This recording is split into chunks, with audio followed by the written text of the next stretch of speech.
wanted to just spend a few minutes talking through what I used to teach my pre-service teachers about screen design.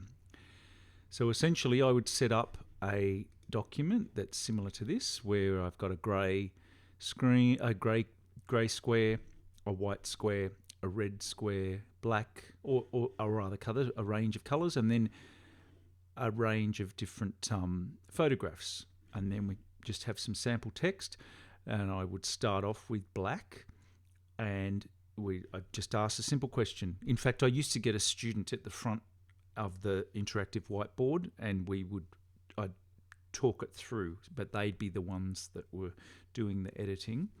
I'm just using Canva, but I could be using any Photoshop or Illustrator or any kind of graphics program, including the interactive whiteboard software.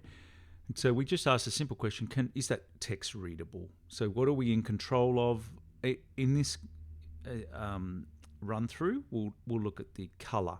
So that's quite readable. If we move on to the white, that's even better. The contrast between the black and white is at a maximum.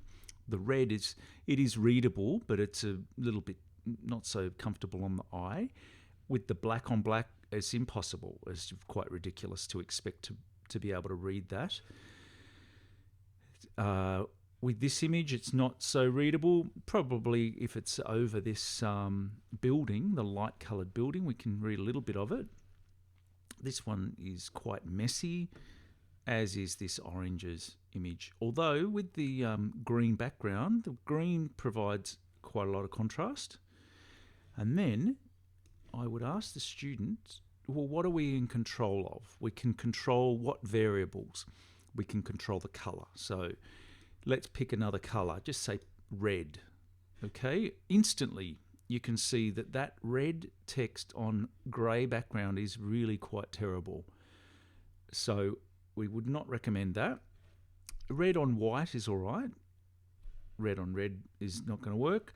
Red on black, whilst it is readable, it is, I guess it brings in subjective elements.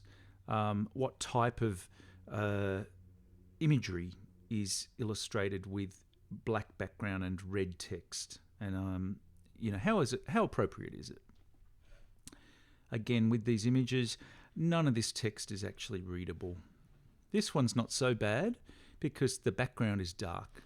So we'll try it with another colour. Just say grey. What could be more neutral than grey? However, grey on grey is really not readable. It's that is readable. In fact, I don't think no text on the kind of ocean photograph is going to be readable, and the oranges present a problem. So grey on a black background is okay. Grey on red is terrible. Grey on white is all right. For some reason, they love lime green text. So let's go for some lime green text. So again, we go through over a few minutes the different variables, and then they can see quickly. There's no explanation needed, and you can see immediately what is a good idea, what's a bad idea. And then we go through what are the other variables. So one of them is font. Everyone has their favourite font. I'm just going to pick a handwriting font. I'm not sure they have Comic Sans in here, but school teachers love Comic Sans. So that's not so readable. This is readable. So it's the same. It's using the concept of colour combined with font. And so you start to kind of build up some ideal options. So I didn't recommend not using Comic Sans or handwriting fonts or even other fonts that are even more decorative. It's just that if it's going to impact the readability, then it's a serious problem. And then we talk about what are some of the other variables. One of them is size. So if you make the text physically larger, it actually improves the readability. So that might be an option.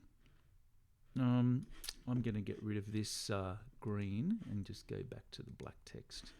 I'm going to get rid of this font as well. Where are we?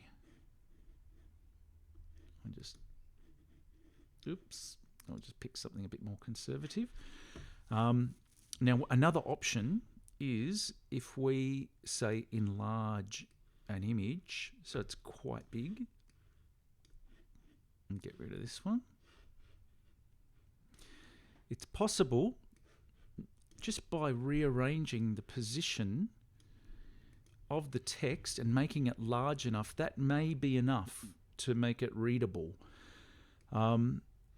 If it's a heading, that's quite different to if it's body text. If the page is filled with text, then that might, or if it's really tiny, or if it's cutting across different tones, then it's a problem. But if we had it just in this green area, that's actually quite readable. So it's getting back to some of those design principles like shape, size, font or typeface, really. And then another option, which is we might introduce another graphic element like this, like a simple box. Now that red looks pretty horrible. However, if we change that red to white, now I'm just struggling to see where opacity is, but I think you get the idea. If we just have transparency and we make the transparency a little bit less, then we might play around with, we could still keep our image with the oranges if we really wanted it, but we made the text a lot more readable. Another element is to keep away from the corners or the edges, really. So if we just give it a little bit of breathing space like this, that's a lot more readable. Whereas sometimes there's a assumption that you have to fill the space, and by filling the space it doesn't look as nice and it's not as readable.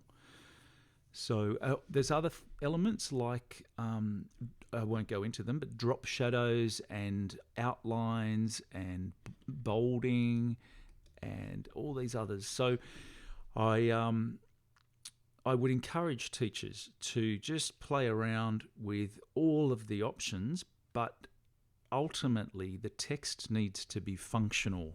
Even though you've got all of these options at your command, you can control all of the variables, your students will not be able to read the text if it's too tiny, or if you've made a inappropriate choice of color. And as I demonstrated earlier, right up front, it's not so much the color itself, it's the color combined with the background and the other elements. So I think I'll leave it there. I just wanted to summarize just some of these issues because I used to see them time and time again. And so it's always a good idea to improve readability, especially when you're developing educational materials.